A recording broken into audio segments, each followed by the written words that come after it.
இலங்கையில் இருக்கிற ஒரு நீதிபதியே ஒரு வழக்கில் சந்தேக நபரை மாறி இருக்கிற ஒரு விசித்திரமான வழக்கு சம்பந்தமான ஒரு தகவல் வெளிவந்திருக்கு. 2022ஆம் ஆண்டில் இருந்து நடந்து கொண்டிருக்கிற வழக்கு விசாரணை ஒவ்வொரு காலகட்டத்திலையும் நீதிமன்றத்தில் இந்த வழக்கு விசாரிக்கப்பட்ட சந்தர்ப்பங்களில் எல்லாம் இந்த வழக்கை பிற்போடுற மாதிரி காலதாமதப்படுத்துகிற மாதிரி போலீஸ் செயற்பட்டு கொண்டிருக்குன்னு சொல்லி கடைசியாக நடந்த வழக்கு விசாரணையில் குற்றம் சாட்டப்பட்டிருக்கு. இதுக்கு பிறகு இதோட சம்பந்தப்பட்டிருக்கிற சந்தேக நபராக இருக்கிற நீதிபதியிட்ட உடனடியாக மேல் நீதிமன்ற நீதிபதியிட்ட உடனடியாக வாக்குமூலம் பதிவு செய்யப்படணும்னு சொல்லி ஒரு உத்தரவு பிறப்பிக்கப்பட்டிருக்கு. இந்த வழக்கு என்னென்ன நடந்திருக்கு என்றதை பற்றி விளக்கமாக இந்த வீடியோவில் பார்க்கலாம். இதே நேரம் சாமர சம்பத் தசநாயக்க சம்பந்தப்பட்ட வழக்கு விசாரணையும் அனுஷா பெல்பிட்ட கைது செய்யப்பட்டு அதை பற்றின வழக்கு விசாரணையும் இன்றைக்கு நடத்தப்பட்டிருந்தது. இந்த 3 வழக்குகள் சம்பந்தமாக தான் இந்த வீடியோவில் பார்க்க போகிறோம். உவ மாகாணத்தினுடைய முன்னாள் முதலமைச்சராக இருந்த சாமர சம்பத் தசநாயக்க அரசியலில் பரப்பு இல்லை நல்லமா சாமர சம்பத் அவரை தான் பாராளுமன்ற உறுப்பினர் சம்பந்தமான ஒரு வழக்கு விசாரணை தொடர்ச்சியாக நடத்தப்பட்டிருந்தது. இன்றைக்கு அதே வழக்கு கொழும்பு பிரதம நீதவான் முன்னிலையில் அசங்கேஸ் போதரகம முன்னிலையில் விசாரணைக்கு எடுத்துக் கொள்ளப்பட்டிருந்தது. லஞ்ச ஊழல் விசாரணை ஆணைக்குழு சார்பா முன்னிலையான சட்டத்தரணி அறிவிச்சிருந்தார். சாமர சம்பத் தசநாயக்கவுக்கு எதிராக சுமத்தப்பட்டிருக்கிற குற்றச்சாட்டுகள் சம்பந்தமா விசாரணைகள் முடிஞ்சது. மேல் நீதிமன்றத்தில் அவருக்கு எதிரான குற்றப்பத்திரம் பதிவு செய்யப்பட்டிருக்குன்னு சொல்லி இன்றைய வழக்கு விசாரணையில் அறிவிக்கப்பட்டிருந்தது. நீதவான் நீதிமன்றத்தில் வழக்கு முடிவுக்கு கொண்டு வரப்பட்டு மேல் நீதிமன்றத்துக்கு இந்த வழக்கு அடுத்த கட்டத்துக்கு போயிருக்கு. குற்றப்பத்திரம் தாக்கல் செய்யப்பட்டிருக்கு. மிக முக்கியமான ஒரு கட்டமா இதை நாங்கள் பார்க்க முடியும். சாமர சம்பத் தசநாயக்கவுக்கு எதிராக சுமத்தப்பட்டிருக்கிற குற்றச்சாட்டு இதுக்கு முதல்ல பல வீடியோக்களை பார்த்துருக்கிறோம். சுருக்கமாக நான் ஞாபகப்படுத்துறேன். 2015-16ஆம் ஆண்டு காலகட்டங்களில் இது சம்பந்தம் அதிகம் பேசப்பட்டிருந்தது. அவர் உவ மாகாணத்தினுடைய முதலமைச்சராக இருந்த காலகட்டத்தில் நிலையான வைப்புகளை தேசிய சேமிப்பு வங்கியில் மாகாண சபைக்கு சொந்தமான 6 நிலையான வைப்புகள் இருந்தது. குறிப்பிட்ட காலத்துக்கு முதல்லையே அதை மீள பெற்றுக் கொண்டார். இதன் மூலமாக 173 லட்சம் ரூபாய் 1,73 லட்சம் ரூபாய் அரசாங்கத்துக்கு நட்டம் ஏற்பட்டிருக்குன்னு சொல்லி குற்றம் சாட்டப்பட்டிருந்தது. ஒரே ஒரு தீர்மானம் காரணமா 1,73 லட்சம் ரூபாய் நட்டம் ஏற்பட்டிருக்குன்னு சொல்லி குற்றம் சாட்டப்பட்டு வழக்கு விசாரணை நடத்தப்பட்டிருந்தது. இந்த ஆட்சி காலகட்டத்தில் இந்த வழக்கு துரிதப்படுத்தப்பட்டு சட்டவாதி பிரச்சனைகளும் இல்லாட்டி விசாரணை செய்து கொண்டிருக்கிற லஞ்ச ஊழல் விசாரணை ஆணைக்குழு துரிதமாக செயல்பட்டு அடுத்த கட்டத்துக்கு இந்த வழக்கு போயிருக்கு. குற்றப்பத்திரம் வரைக்கும் வந்திருக்கு. சாமர சம்பத் தசநாயக்க சம்பந்தமா விசாரிக்கப்பட்ட சந்தர்ப்பத்தில் முன்னாள் ஜனாதிபதி ரணில் விக்ரமசிங்க அவரை காப்பாற்றுறதுக்கும் ஒரு முயற்சி எடுத்திருந்தார். இது அவர் தன்னிச்சையா எடுத்த தீர்மானம் கிடையாது. 2016ஆம் ஆண்டு காலகட்டத்தில் நான் பிரதமராக இருந்தேன். அந்த காலகட்டத்தில் ஒரு சுற்றறிக்கை வெளியிடப்பட்டிருந்தது. மாகாண சபை முதலமைச்சர்கள் மாகாண சபைக்குரிய நிலையான வைப்புகளை மீள பெற்றுக்கொள்ள முடியும் சொல்லி அதிகாரம் கொடுக்கப்பட்டிருந்தது. அதுக்கு அமையதான் அவர் செயற்பட்டாரே தவிர அவருடைய தன்னிச்சையான தீர்மானம் கிடையாதுன்னு சொல்லி அவரை காப்பாற்றுற மாதிரியும் சட்ட செயற்பாட்டுக்கு இடையூறு விளைவிக்கிற மாதிரியும் ரணில் விக்ரமசிங்க ஒரு அறிக்கையும் கூட வெளியிட்டிருந்தார். அதுக்கு பிறகு லஞ்ச ஊழல் விசாரணை ஆணைக்குழு அறிவிச்சிருந்தது. ஜனாதிபதி பிரதமர் ரணில் விக்ரமசிங்க சொல்லியிருக்கிற அந்த அறிக்கைன்றது இந்த சம்பவம் நடந்த காலகட்டத்துக்கு பிறகு வெளியிடப்பட்டிருக்கிற சுற்றறிக்கை. அந்த சுற்றறிக்கை வெளியிடப்பட்டதுக்கு முதல்லையே சாமர சம்பத் தசநாயக்க 6 நிலையான வைப்புகளையும் மீள பெற்றுக் கொண்டிருக்கிறார். அரசுக்கு நட்டம் ஏற்பட்டிருக்கு என்ற விஷயம் தெளிவுபடுத்தப்பட்டிருந்தது. இப்ப குற்றப்பத்திரம் வரைக்கும் போயிருக்கு. என்ன நடக்கும் என்றதை நாங்க பொறுத்திருந்து பார்க்கலாம். இன்னைக்கு ஒரு முக்கியமான கைது நடக்குது. டிஆர்சி இலங்கை தொலைத்தொடர்புகள் ஒழுங்குபடுத்தும் ஆணைக்குழுவினுடைய பணிப்பாளராக இருந்த அனுஷா பெல்பிட்ட லஞ்ச ஊழல் விசாரணை ஆணைக்குழுவால கைது செய்யப்பட்டிருந்தார். அப்புறம் கைது செய்யப்பட்டதுக்கு பிறகு கொழும்பு பிரதம நீதவான் அசங்கேஸ் போதரகம முன்னிலைப்படுத்தப்பட்டு என்ன வழக்கு நடந்து கொண்டிருக்குன்னு சொல்லி தெளிவுபடுத்தப்பட்டிருந்தது. 2015ஆம் ஆண்டில் செய்யப்பட்டிருக்கிற ஒரு முறைப்பாடு 11 வருஷங்கள் கழிச்சு இன்னைக்கு நீதிமன்றத்தில் அறிக்கை சமர்ப்பிக்கப்பட்டிருக்கு. என்ன நடக்குது சொல்லி தெளிவுபடுத்தப்பட்டிருந்தது. 2012ஆம் ஆண்டு 2014ஆம் ஆண்டு காலகட்டத்தில் அதிகமான சொத்துக்களை இவர் குவிச்சிருக்கிறார். தன்னுடைய வருமானத்தையும் மீறி அதிகமான சொத்துக்களை குவிச்சிருக்கிறார் சொல்லி குற்றம் சாட்டப்பட்டிருந்தது.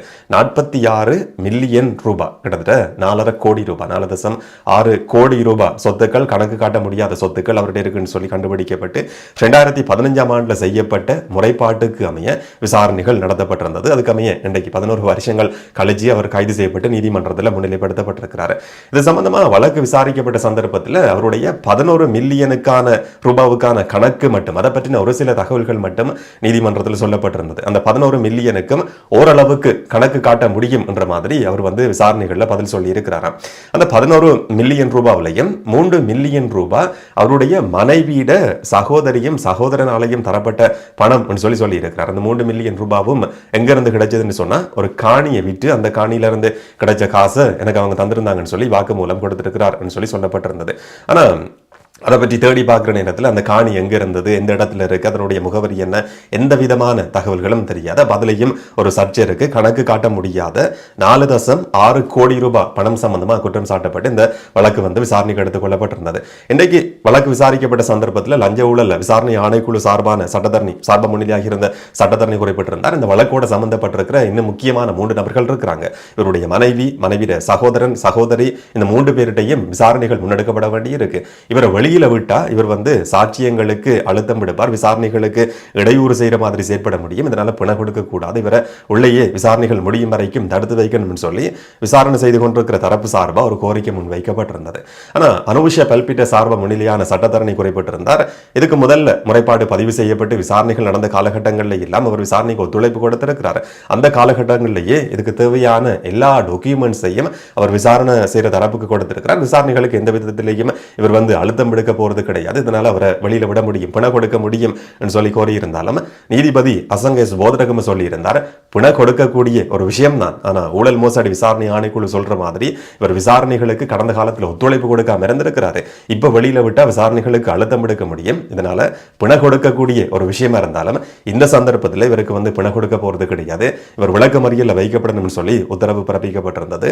பிப்ரவரி 6ஆம் தேதி வரைக்கும் அவர் விளக்கமறியல்ல வைக்கப்பட்டிருக்கிறார். விசாரணைகள் விரைவா முடிக்கப்படணும் சொல்லியும் லஞ்ச ஊழல் விசாரணை ஆணைக்குழுவுக்கு கொழும்பு பிரதம நீதவான் அசங்க எஸ் போதரகம ஒரு உத்தரவையும் பிறப்பிச்சிருக்கிறார்.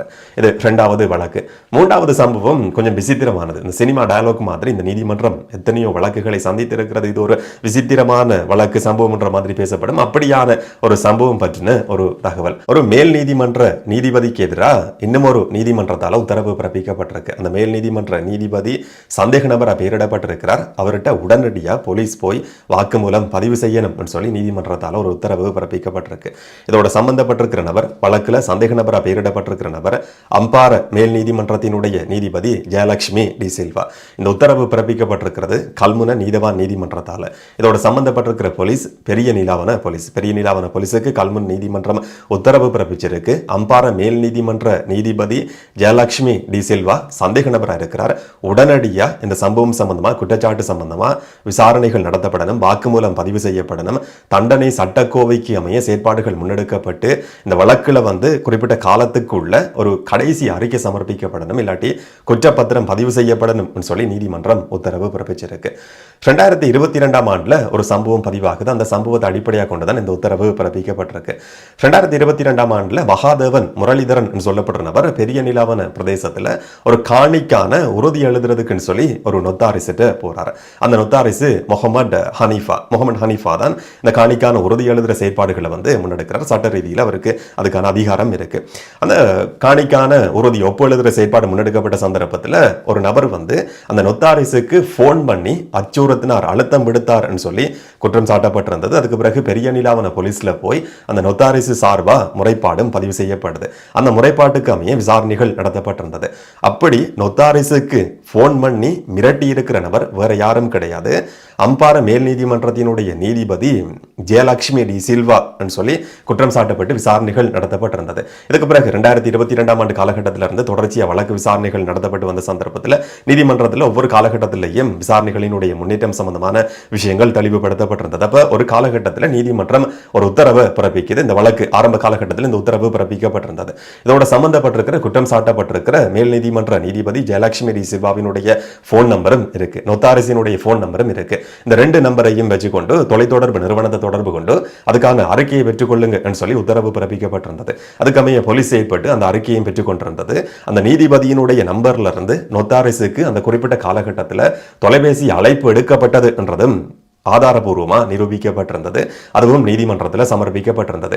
அதுக்கு பிறகு சந்தேக நபராக இருக்கிற நீதிபதிட்டு ஏன் வாக்குமூலம் பதிவு செய்யப்படலன்னு சொல்லி கடைசியா நடந்த வழக்கு விசாரணையில் கேட்கப்பட்டிருந்தது. அப்ப நாங்க வந்து போலீஸ் சட்டப்பிரிவிட்டு ஆலோசனையை கோரி இருக்கிறோம் என்று கேட்ட இதோட சம்பந்தப்பட்டிருக்கிற சந்தேக நபராக இருக்கிறவர் மேல் நீதிமன்றத்தினுடைய நீதிபதியா இருக்கிறார். சாதாரணமான ஒரு செயற்பாடு மாதிரி இதை அணுக முடியுமா இல்லையான்றது தெரியாது. அதனால போலீஸ் சட்டப்பிரிவிட்டு இதுக்கான ஆலோசனைகள் கோரப்பட்டிருக்கு. அதுக்கு பிறகு நாங்க அடுத்த கட்ட அறிக்கையை சமர்ப்பிக்கிறதுக்கு தயாரா இருக்கிறோம் சொல்லி சுட்டி காட்டப்பட்டிருந்தது. ஆனா இந்த வழக்கு கடைசியாக விசாரணைக்கு எடுத்துக்கொள்ளப்பட்ட சந்தர்ப்பத்திலையும் சரி, இப்ப விசாரணைக்கு எடுத்துக்கொள்ளப்பட்டிருக்கிற சந்தர்ப்பத்திலையும் சரி, முறைப்பாட்டாளர் தரப்பு சார்பாக முன்னிலையாகி இருக்கிற சட்டத்தரணி முபாரக் வந்து தெளிவா ஒரு விஷயத்தை குறிப்பிட்டிருந்தார். 2022ஆம் ஆண்டு காலகட்டத்திலிருந்து இந்த வழக்கு விசாரணைக்கு எடுத்துக்கொள்ளப்பட்டு தொடர்ச்சியா நடந்து வருதுன்னு சொல்லப்பட்டிருந்தாலும் இந்த வழக்கை பிற்போடுற மாதிரியும் காலதாமதப்படுத்துற மாதிரியும் தான் போலீசினுடைய செயற்பாடுகள் இருக்கு. அதனால இந்த சந்தர்ப்பத்தில் வந்து ஒரு தெளிவான உறுதியான உத்தரவு பிறப்பிக்கப்படணும். போலீஸ் வந்து இந்த மாதிரி காலதாமதப்படுத்த முடியாது என்று சொல்லி ஒரு வாதம் முன்வைக்கப்பட்டிருந்தது. அதுக்கு பிறகு கல்முனை நீதிபதி வந்து தெளிவான ஒரு உத்தரவு பிறப்பிச்சிருக்கிறார். ஒரு கடைசி அறிக்கையோ இல்லாட்டி குற்றப்பத்திரமோ நீதிமன்றத்தில் சமர்ப்பிக்கப்படணும் சொல்லி தெளிவான ஒரு உத்தரவு பிறப்பிக்கப்பட்டிருக்கு. உண்மையில கொஞ்சம் விசித்திரமான ஒரு சம்பவம் தான். சந்தேக நபர் ஒரு நீதிமன்றத்தினுடைய நீதிபதியிட பெயரை பெயரிடப்பட்டிருக்கு. அதுக்கு கீழே இருக்கிற நீதவான் நீதிமன்றத்தால அந்த நீதிபதியிட்ட வாக்குமூலம் பதிவு செய்யப்படணும் சொல்லி போலீஸுக்கு உத்தரவு பிறப்பிக்கப்பட்டிருக்கு. என்ன நடக்கும் என்றதை நாங்கள் பொறுத்திருந்து பார்க்கலாம். இந்த 3 வழக்குகள் சம்பந்தமாகவும் நீங்க என்ன நினைக்கிறீங்கன்றதை மறக்காம கமெண்ட்ல சொல்லுங்க. இன்னும் ஒரு வீடியோல இன்னும் ஒரு தகவலோட சந்திக்கலாம். வணக்கம்.